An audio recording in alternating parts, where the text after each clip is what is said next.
Hello friends வணக்கம். So இப்போ வந்து பார்த்தீங்கன்னா, கஜா புயலால டெல்டா பகுதி எல்லாமே ரொம்ப பாதிக்கப்பட்டிருக்கு. ஸோ என்னால முடிஞ்ச ஹெல்ப் வந்து நான் செஞ்சிருக்கேன். உங்களால என்ன ஹெல்ப் பண்ண முடியுமோ நீங்களும் ஹெல்ப் பண்ணுங்க. உங்களால ஒரு ரூ. 100 அனுப்ப முடியும் அப்படின்னா, தயவு செஞ்சு அனுப்புங்க. அது வந்து ஒரு பெரிய ஹெல்ப்பா இருக்கும். இத பத்தி நெறைய யூடியூபர்ஸ் வந்து டீட்டெயில்டா பேசி வீடியோஸ்லாம் அப்லோட் பண்ணியிருக்காங்க. ஸோ அந்த லிங்க்ஸ் எல்லாமே நான் கீழ குடுக்குறேன். மெயினா வந்து என்னுலகம் வித் சத்யா அப்படின்ற ஒரு சேனல் இருக்கு. ஸோ நெறைய பேருக்கு உங்களுக்கு தெரிஞ்சிருக்கும். அவங்க வந்து ரொம்ப டீட்டெயில்டா பேசி நிறைய லிங்க்ஸ் கீழே கொடுத்துருக்காங்க. அவங்களோட சேனல் போய் செக் பண்ணுங்கள். அவங்களோட லிங்க்கும் நான் கீழே கொடுக்குறேன். அதே மாதிரி மாம்ஸ் எக்ஸ்க்ளூசிவ்னு சொல்லிட்டு ஒரு சேனல் இருக்குது. அவங்க வந்து ஒரு சின்ன யூடியூபர் தான். பட் அவங்களும் சூப்பராக ரொம்ப டீட்டெயிலாக பேசி கீழே லிங்க்ஸ் எல்லாம் கொடுத்துருக்காங்க. அவங்களோட லிங்க்கும் நான் வந்து கீழே கொடுக்குறேன். ஸோ ப்ளீஸ் போய் செக் பண்ணுங்கள் அவங்க லிங்க்ஸ் எல்லாமே. இப்போ வந்து என்னோடய வீடியோக்குள்ளார போகலாம். ஸோ இன்றைக்கி வந்து பார்த்திங்கன்னா என்னோடய சாட்டர்டே ரொட்டீன் தான் பார்க்க போகிறீங்க. மார்னிங் பிரேக்ஃபாஸ்ட்டுக்கு வந்து நான் அரிசி உப்புமா கொழுக்கட்டை பண்ணியிருந்தேன். கரெக்டாக இந்த ஃபோட்டோவை வந்து நான் ஃபேஸ்புக், இன்ஸ்டாகிராம்லலாம் நான் போஸ்ட் பண்ணியிருந்தப்போ நிறைய பேர் இதோட ரெசிபி கேட்டிருந்தீங்க. லக்கியாக அன்றைக்கி நான் வந்து ஷூட் பண்ணியிருந்தேன். ஸோ மண்டேவே நான் இந்த வீடியோ அப்லோட் பண்ணணும்னு நினச்சேன். பட் நீங்கள் என்ன இன்ஸ்டாகிராம்லலாம் ஃபாலோ பண்ணுறீங்க அப்படின்னா உங்களுக்கு தெரிஞ்சிருக்கும். டியூஸ்டே வந்து என்னோடய ஆனிவர்சரியாக இருந்தது. ஸோ மண்டே வந்து நான் கேக் செய்கிறதுல பிஸியாக இருந்தேன். ஸோ அதனால் என்னால் அன்றைக்கி வீடியோ அப்லோட் பண்ண முடியல. அதனால தான் நான் வெட்னஸ்டே நைட் உட்காந்து இதை எடிட் பண்ணி அப்லோட் பண்ணிகிட்ருக்கேன். இந்தியாவில் இருக்கீங்க அப்படின்னா நீங்கள் தேர்ஸ்டே பார்ப்பீங்க இந்த வீடியோ. ரியலி சாரி லேட்டாக அப்லோட் பண்ணுறதுக்கு. ஸோ இப்போ வந்து இந்த ரெசிபி எப்படி பண்ணுறதுன்னு பார்க்கலாம். இப்போ வந்து நான் பார்த்திங்கன்னா 2 கப் அரிசி எடுத்து நல்லா கழுவி காய வைக்கிறேன். ரொம்ப நேரம்லாம் காயணும்னு அவசியம் இல்லை. ஒரு நல்லா ஒரு 10-15 நிமிஷம் ஆச்சு காயணும். அந்த ஈரப்பதம் வந்து இருக்கக்கூடாது. நான் வந்து இங்கே பச்சரிசி யூஸ் பண்ணுறேன். நீங்கள் சாப்பாட்டு அரிசி என்ன யூஸ் பண்ணுறீங்களோ அதை நீங்கள் வந்து யூஸ் பண்ணிக்கலாம்.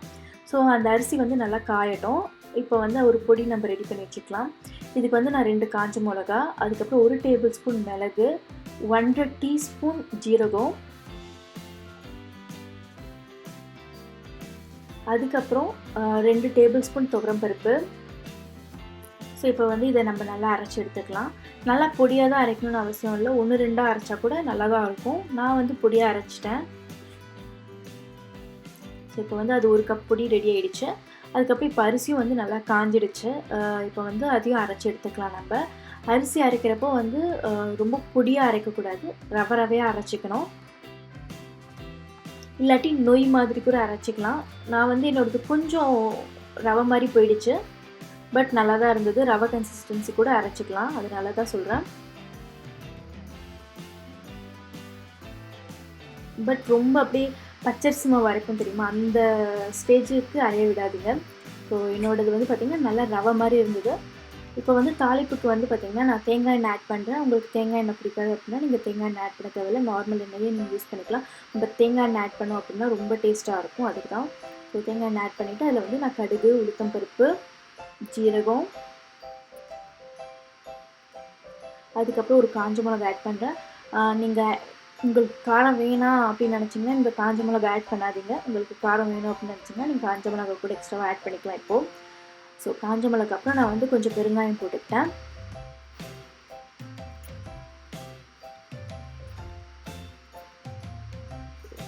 அதுக்கப்புறம் இப்போ வந்து அந்த அரைச்சி வச்சுருக்கிற பொடியை வந்து ஆட் பண்ணிடலாம். இந்த ஸ்டேஜில் வந்து ஸ்டவ் வந்து ரொம்ப சின்னதாக வச்சுக்கோங்க. அப்போ தான் வந்து கருகாமல் இருக்கும். அதுக்கப்புறம் பார்த்தீங்கன்னா 1 கப் தேங்காய், துருவின தேங்காயும் ஆட் பண்ணிவிட்டு நல்லா வதக்கிக்கோங்க.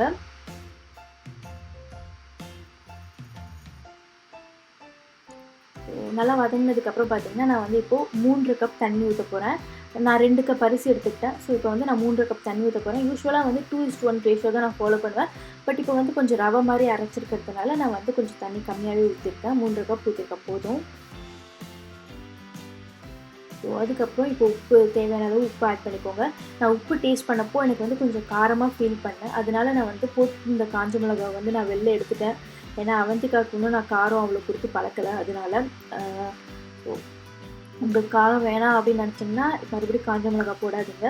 அதுக்கப்புறம் தண்ணி நல்லா கொதிச்சதுக்கப்புறம் அரிசியை போட்டு நல்லா கிண்டுங்க. ஒரு 50-60% வெந்தால் போதும். அதுக்கு மேலே வேகணும்னு அவசியம் இல்லை. ஏன்னா மறுபடியும் நம்ம வந்து இதை கொழுக்கட்டை மாதிரி வச்சு இட்லி தட்டில் வந்து வைக்க போகிறோம். நல்லா ஸ்டீம் பண்ண போகிறோம். அதனால ஒரு 50-60% மட்டும் வேக போதும். இது குக்கர்லாம் வச்சு விசில்லாம் வேணும்னு அவசியம் இல்லை. ஸோ அதுக்கப்புறம் இந்த மாதிரி கொஞ்சம் நேரம் மூடி வச்சுருங்க. நல்லா வேகட்டும். நடுவில் செக் பண்ணிக்கோங்க.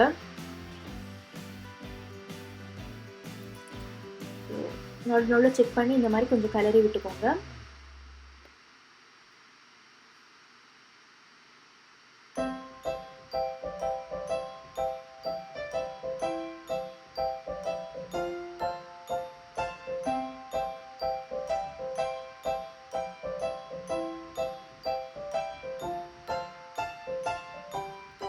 ஸோ இப்போ வந்து இந்த ரெடி ஆகிடுச்சு. இப்போ வந்து கொழுக்கட்டை மாதிரி நான் வைக்க போகிறேன். ஒரு கப் தண்ணி எடுத்துக்கோங்க. தண்ணி எடுத்துகிட்டு கையை வந்து அதில் நனைச்சிட்டு அதுக்கப்புறம் கொழுக்கட்டை பிடிங்க. ஏன்னா கொஞ்சம் சூடாகவே தான் இருக்கும், அதனால தான். ஸோ உங்கள்கிட்ட இட்லி தட்டு இருந்துச்சுன்னா இட்லி தட்டில் வச்சிடலாம். அந்த இட்லி பாத்திரத்தில் வந்து இப்போலாம் வந்து இந்த மாதிரி ஒரு தட்டு தராங்க, கொழுக்கட்டை அந்த மாதிரிலாம் ஏதாவது வைக்கிறதுக்கு. ஸோ நான் அந்த தட்டு யூஸ் பண்ணி இந்த கொழுக்கட்டைலாம் அரேஞ்ச் பண்ணி வைக்கிறேன் அதில். அதுக்கப்புறம் வேறு ஏதோ ஒரு வீடியோவில் வந்து சப்ஸ்கிரைபர் வந்து கேட்டிருந்தீங்க, நான் எங்கே இந்த இட்லி பாத்திரம் வாங்கினேன்னு சொல்லிட்டு. நான் வந்து இந்த பாத்திரம் வந்து இந்தியாவில் தான் வாங்கினேன், சம் லோக்கல் ஸ்டோரில் தான் வாங்கினேன், பிராண்ட்லாம் எனக்கு தெரியாது. ஸோ வந்து தண்ணி நல்லா கொதிச்சிருச்சு உள்ளார. ஸோ இப்போ வந்து கொழுக்கட்டையை வந்து இறக்கிடலாம் உள்ளார. இது வந்து கொழுக்கட்டை ஒரு 10லேருந்து ஒரு 15 நிமிஷம் நல்லா வேகட்டும். அதுக்குள்ளே நம்ம வந்து சட்னியை ரெடி பண்ணிடலாம். ஸோ இது வந்து தக்காளி எண்ணெய் சட்னி ரொம்ப டேஸ்டியாக இருக்கும்.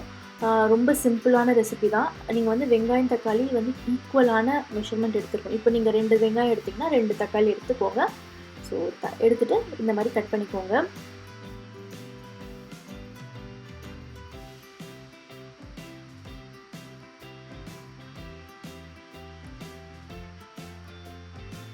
அதுக்கப்புறம் இந்த அளவுக்கு இஞ்சி எடுத்துக்கோங்க. அதுக்கப்புறம் நான் ஒரே ஒரு காஞ்ச மிளகாய் சேர்க்குறேன். ஏன்னா கொழுக்கட்டை வரை கொஞ்சம் காரமாக இருக்குல்ல, ஸோ அதனால் நான் ஒரே ஒரு காஞ்ச மிளகாய் தான் சேர்ப்பேன். இதெல்லாம் நம்ம நல்லா வதக்கிடலாம். ஸோ இப்போ நான் வந்து எல்லாமே நல்லா வதக்கிட்டேன். கொஞ்சமாக ஆயில் ஊற்றிட்டு ஃபஸ்ட்டு காஞ்ச மிளகாய் வதக்கிக்கோங்க. அதுக்கப்புறம் இஞ்சி ஆட் பண்ணிக்கோங்க. அதுவும் நான் இஞ்சி வதங்கினதுக்கப்புறம் வெங்காயம் போட்டு நல்லா கோல்டன் ஃப்ரை ஆகிற அளவுக்கு வதக்கிட்டு அதுக்கப்புறம் தக்காளி போட்டு நல்லா வதக்குங்க. எல்லாத்தையுமே வந்து மொத்தமாக போட்டு வதக்காதீங்க.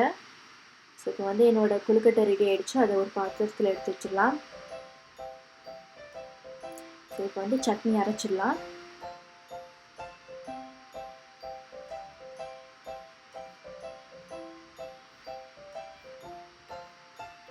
இப்போ என்னோட சட்னி ரெடி.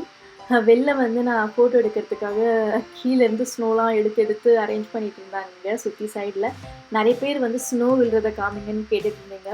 இன்னும் வந்து இங்கே ஃபுல் ஃப்ளெட்ஜாக விழ ஆரம்பிக்கல. நல்லா விழுறப்போ நான் கண்டிப்பாக ஸ்னோவில் வந்து vlog எடுத்து அப்லோட் பண்ணுறேன். ஸோ இதுதான் என்னோடய ஃபைனல் அவுட்புட். இன்றைக்கி என்னோடய பிரேக்ஃபாஸ்ட் ரொம்ப டேஸ்டியாக ரொம்ப சூப்பராக இருந்தது. நீங்களும் கண்டிப்பாக உங்கள் வீட்டில் இந்த ரெசிபி ட்ரை பண்ணிவிட்டு எனக்கு கீழே கமெண்ட் பண்ணி சொல்லுங்கள். ஸோ அதுக்கப்புறம் நாங்கள் சாப்பிட்டுட்டு ஒரு மத்தியானம் கிட்ட வந்து வெளில கிளம்பிட்டோம். ஏன்னா டியூஸ்டே வந்து எங்களுக்கு வெட்டிங் ஆனிவர்சரி இருந்தது. ஸோ அதனால் ஒரு சின்ன ஷாப்பிங் போகலாம், ட்ரெஸ் எடுக்கலாம்னு சொல்லிட்டு வெளில கிளம்புனோம். சீரியஸாக இப்போது ரொம்ப குளிர் ஆரம்பிச்சிடுச்சு, தாங்க முடியல. ஆக்சுவலி எனக்கு வந்து பார்த்திங்கன்னா ஸ்னோ ரொம்ப பிடிக்கும். சம்டைம்ஸ் ரொம்ப இரிட்டேட்டிங்காக இருக்கும். இந்த மாதிரி வெளில போகிறப்போ ஏகப்பட்ட ட்ரெஸ்ஸு மேலே ஜாக்கெட்டு அதெல்லாம் போட்டு போகிறப்ப தான் ரொம்ப கொடுமையாக இருக்கும். பட் சீரியஸாக எனக்கு வந்து ஸ்னோ விழுறப்போ அதை பார்க்குறதுக்கு ரொம்ப ரொம்ப ரொம்ப பிடிக்கும்.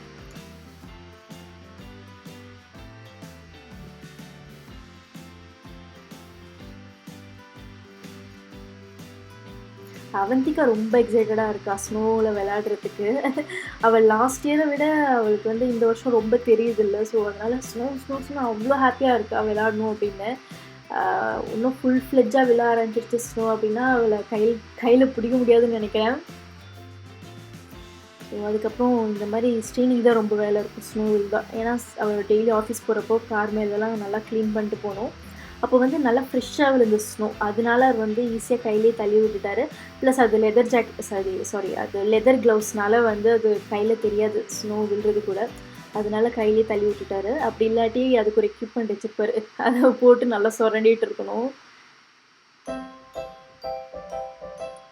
ஸ்னோ விழுந்து ரொம்ப நேரம் ஆயிடுச்சு அப்படின்னா கார் மேலே அதை எடுக்கிறது வந்து ரொம்ப கஷ்டம். உட்காந்து எல்லாமே நல்லா சுரண்டணும், அப்போ தான் வந்து அந்த ஸ்னோவெல்லாம் வரும், இல்லாட்டி ரொம்ப கஷ்டம். மேடம் வந்து அவளோட டாய் வச்சு விளையாடிட்டு இருக்கா.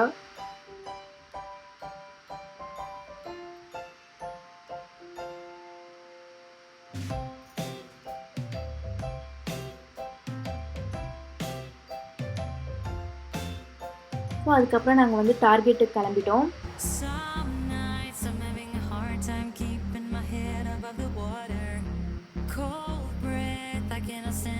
Too much weight on my shoulders.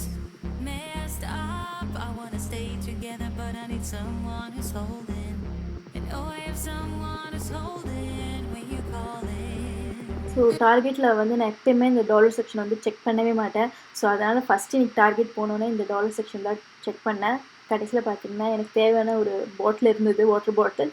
நான் வந்து ரொம்ப நாளாக கிளாஸ் பாட்டில் வாங்கணும்னு நினச்சிட்டு இருந்தேன். பிளாஸ்டிக் வந்து யூஸ் பண்ணுறது கம்மி பண்ணணும்னு ட்ரை பண்ணிகிட்ருக்கேன். ஸோ அதனால் வந்து ஒரு கிளாஸ் பாட்டில் வாங்கினேன். டாலர் செக்ஷனில் இருந்தது. நல்லா இருக்குது, சூப்பராக இருக்குது. ஸோ அதுக்கப்புறம் இந்த மாதிரி க்யூட் லிட்டில் திங்ஸ் எல்லாம் நிறைய இருந்தது. பட் நான் அதெல்லாம் வாங்கலை.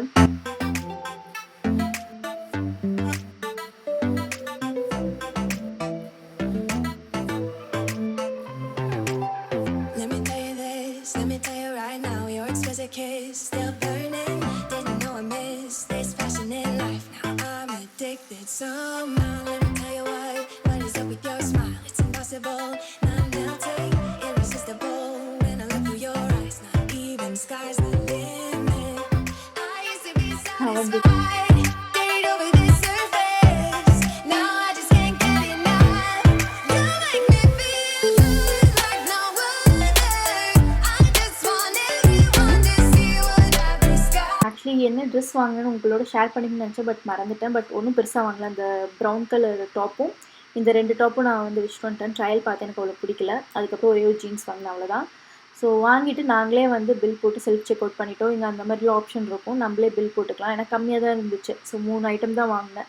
அதனால் அப்படியே அங்கேயே பில் போட்டு நாங்களே செல்ஃப் செக் அவுட் பண்ணிக்கிட்டோம்.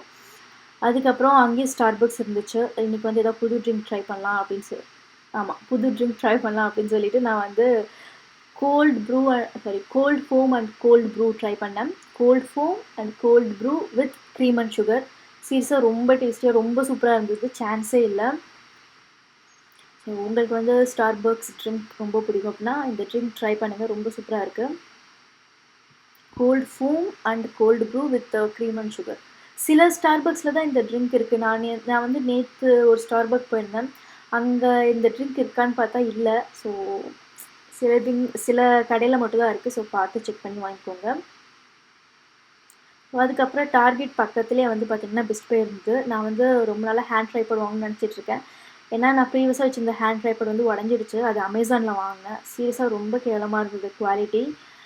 சேம் அதே காஸ்ட்டுக்கு பெஸ்ட் பையில் ரொம்ப சூப்பரான குவாலிட்டி ட்ரைபாட் வந்து கிடைக்குது. சப்போஸ் நீங்கள் ஹேண்ட் ட்ரைபாட் வாங்கணும்னு நினச்சிங்கன்னா பெஸ்ட் பையில் வாங்குங்க, அமேசானில் வாங்காதீங்க. குவாலிட்டி நல்லா இல்லை.